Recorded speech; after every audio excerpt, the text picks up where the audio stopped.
سورۃ النساء رکوع نمبر 13 آیت نمبر 92 سے 96۔ اعوذ باللہ من الشیطان الرجیم بسم اللہ الرحمن الرحیم۔ آیت نمبر 92۔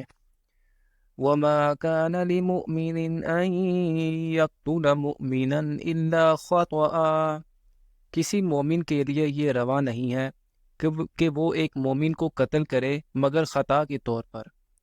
خطا کے طور پر قتل کیا ہے، نشانہ چوک گیا اور کسی اور کو جا لگا، یا سڑک پر حادثہ ہو گیا، کوئی شخص گاڑی کے نیچے آ کر مر گیا، آپ تو اسے مارنا نہیں چاہتے تھے، بس یہ سب کچھ آپ سے اتفاقی طور پر ہو گیا۔ وَمَا قَتَلَ مُؤْمِنًا خَطَأً فَتَحْرِيرُ رَقَبَةٍ مُؤْمِنَةٍ، اور جو شخص کسی مسلمان کو قتل کر دے غلطی سے تو اس کے ذمے ہے ایک مسلمان غلام کی گردن کا آزاد کرانا۔ وَدِيَةٌ مُسَلَّمَةٌ إِلَىٰ أَهْلِهِ إِلَّا أَن يَصَّدَّقُوا، اور خون بہا مقتول کے گھر والوں کو ادا کرنا، الایہ یہ کہ وہ معاف کر دے، یعنی قتل خطا کے بدلے میں قاتل کو قتل نہیں کیا جائے گا بلکہ دیت یعنی خون بہا ادا کیا جائے گا۔ یہ مقتول کے وصیٰ کا حق ہے، اور گناہ کے کفارے کے طور پر ایک مسلمان غلام کو آزاد کرنا ہوگا، یہ اللہ کا حق ہے۔ فَإِن كَانَ مِن قَوْمٍ عَدُوٍّ لَكُمْ وَهُوَ مُؤْمِنٌ، اور اگر وہ مقتول کسی ایسے قبیلے سے تھا جس سے تمہاری دشمنی ہے اور تھا وہ مسلمان، فَتَحْرِيرُ رَقَبَةٍ مُؤْمِنَةٍ، تو پھر صرف ایک مسلمان غلام کو آزاد کرنا ہوگا، کیونکہ کافر قبیلے کا آدمی تھا، اور اگر اس کی دیت دی جائے تو وہ اس کے گھر والوں کو ملے گی جو کہ کافر ہیں، لہٰذا یہاں دیت معاف ہو گئی، لیکن ایک غلام کو آزاد کرنا جو اللہ کا حق تھا وہ برقرار رہے گا۔ وَإِن كَانَ مِن قَوْمٍ بَيْنَكُمْ وَبَيْنَهُم مِّيثَاقٌ، اور اگر وہ مقتول ہو کسی ایسی قوم سے جس کے ساتھ تمہارا معاہدہ ہے، فَدِيَةٌ مُسَلَّمَةٌ إِلَىٰ أَهْلِهِ وَتَحْرِيرُ رَقَبَةٍ مُؤْمِنَةٍ، تو پھر دیت بھی دینا ہوگی اس کے گھر والوں کو، اور ایک مومن غلام بھی آزاد کرنا ہوگا۔ گویا یہ دو حق الگ الگ ہیں، ایک تو یہ دیت ہے جو مقتول کے ورثہ کا حق ہے، اس میں یہاں رعایت نہیں ہو سکتی، البتہ جو حق اللہ کا اپنا ہے یعنی گناہ کے اثرات کو زائل کرنے کے لیے ایک مومن غلام کا آزاد کرنا، تو اس میں اللہ نے نرمی کر دیا جس کا ذکر آگے آ رہا ہے۔ فَمَن لَّمْ يَجِدْ فَصِيَامُ شَهْرَيْنِ مُتَتَابِعَيْنِ تَوْبَةً مِّنَ اللَّهِ وَكَانَ اللَّهُ عَلِيمًا حَكِيمًا، پھر جو یہ غلام آزاد نہ کر سکے تو روزے رکھے 2 مہینوں کے متواتر، یہ اللہ کی طرف سے توبہ قبول کرنے کا ذریعہ ہے، اور یقیناً اللہ تو علیم و حکیم ہے۔ آیت نمبر 93۔ وَمَن يَقْتُلْ مُؤْمِنًا مُتَعَمِّدًا فَجَزَاؤُهُ جَهَنَّمُ خَالِدًا فِيهَا، اور جو کوئی قتل کرے گا کسی مومن کو جان بوجھ کر تو اس کا بدلہ جہنم ہے جس میں وہ ہمیشہ ہمیشہ رہے گا۔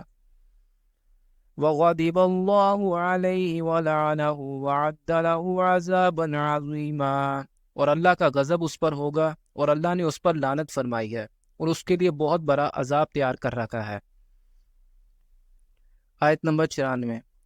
یا ایھا الذین آمنوا اذا ضربتم فی سبیل اللہ فتبینوا، اے اہل ایمان جب تم اللہ کی راہ میں نکلو تو تحقیق کر لیا کرو۔ وَلَا تَقُولُوا لِمَنْ أَلْقَىٰ إِلَيْكُمُ السَّلَامَ لَسْتَ مُؤْمِنًا، اور جو شخص بھی تمہارے سامنے سلام پیش کرے اس کو یہ مت کہو کہ تم مومن نہیں ہو، تم اس کی باطنی کیفیت معلوم نہیں کر سکتے۔ ایمان کا تعلق چونکہ دل سے ہے، اور دل کا حال سوائے اللہ کی اور کوئی نہیں جان سکتا، لہٰذا دنیا میں تمام معاملات کا اعتبار زبانی اسلام اقرارم باللسان پر ہی ہوگا۔ اگر کوئی شخص کلمہ پڑھ رہا ہے اور وہ اپنے اسلام کا اظہار کر رہا ہے تو آپ کو اس کے الفاظ کا اعتبار کرنا ہوگا۔ اس آیت کے پس منظر کے طور پر روایات میں ایک واقعہ کا ذکر ملتا ہے جو حضرت اسامہ بن زید رضی اللہ تعالیٰ عنہ کے ساتھ پیش آیا تھا۔ کسی سریہ میں حضرت اسامہ رضی اللہ تعالیٰ عنہ کا ایک کافر سے 2 بدو مقابلہ ہوا، جو وہ کافر بالکل زیر ہو گیا اور اس کو یقین ہو گیا کہ اس کے بچنے کا کوئی راستہ نہیں، تو اس نے کلمہ پڑھ لیا۔ اب ایسی صورتحال میں جو کوئی بھی ہوتا یہی سمجھتا کہ اس نے جان بچانے کے لیے بہانہ کیا ہے، حضرت اسامہ رضی اللہ تعالیٰ عنہ نے بھی یہی سمجھتے ہوئے اس پر نیزے کا وار کیا اور اسے قتل کر دیا، لیکن دل میں ایک خلش رہی۔ بعد میں انہوں نے رسول اللہ صلی اللہ علیہ وآلہ وسلم سے اس کا ذکر کیا تو آپ صلی اللہ علیہ وآلہ وسلم نے فرمایا اقال لا الہ الا اللہ وقتلتہ، کیا اس نے لا الہ الا اللہ کہہ دیا اور تم نے پھر بھی اسے قتل کر دیا؟ حضرت اسامہ رضی اللہ تعالیٰ عنہ نے جواب دیا یا رسول اللہ صلی اللہ علیہ وآلہ وسلم، اس نے تو ہتھیار کے خوف سے کلمہ پڑھا تھا۔ آپ صلی اللہ علیہ وسلم نے فرمایا افلا شککت عن قلبہ حتی تعلم اقالہا ام لا، تو تم نے اس کا دل چیر کر کیوں نہ جان لیا کہ اس نے کلمہ دل سے پڑھا تھا یا نہیں؟ حضرت اسامہ رضی اللہ تعالیٰ عنہ کہتے ہیں کہ آپ صلی اللہ علیہ وسلم نے یہ بات مجھ سے بار بار فرمائی، یہاں تک کہ میں خواہش کرنے لگا کہ کاش میں آج ہی مسلمان ہوا ہوتا۔ بعض روایات میں آتا ہے کہ آپ صلی اللہ علیہ وآلہ وسلم نے ارشاد فرمایا کہ اے اسامہ، اس دن کیا جواب دو گے جب وہ کلمہ شہادت تمہارے خلاف مدعی ہو کر آئے گا؟ تبتغون عرض الحیات الدنیا، تم دنیا کا سامان چاہتے ہو کہ ایسے شخص کو کافر کرا دیں، قتل کریں اور مال غنیمت لے لیں۔ فَعِندَ اللَّهِ مَغَانِمُ كَثِيرَةٌ، تو اللہ کے ہاں بڑی غنیمتیں ہیں۔ كَذَلِكَ كُنتُم مِّن قَبْلُ فَمَنَّ اللَّهُ عَلَيْكُمْ، تم خود بھی تو پہلے ایسے ہی تھے تو اللہ نے تم پر احسان فرمایا۔ تم بھی پہلے کافر تھے، اللہ نے تم پر احسان فرمایا اور تمہیں مسلمان کر دیا۔ فَتَبَيَّنُوا إِنَّ اللَّهَ كَانَ بِمَا تَعْمَلُونَ خَبِيرًا، تو دیکھو تحقیق کر لیا کرو اور جو کچھ تم کر رہے ہو اللہ اس سے اچھی طرح باخبر ہے۔ آیت نمبر 95۔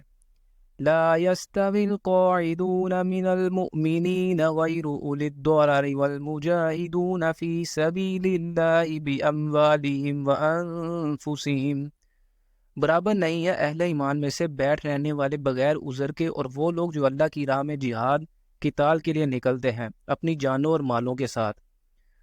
فضل اللہ المجاہدین باموالہم وانفسہم علی القاعدین درجہ، اللہ نے فضیلت دی ہے ان مجاہدین کو جو اپنی جانوں اور اپنی مالوں سے جہاد کرنے والے ہیں بیٹھے رہنے والوں پر، ایک بہت بڑے درجے کی۔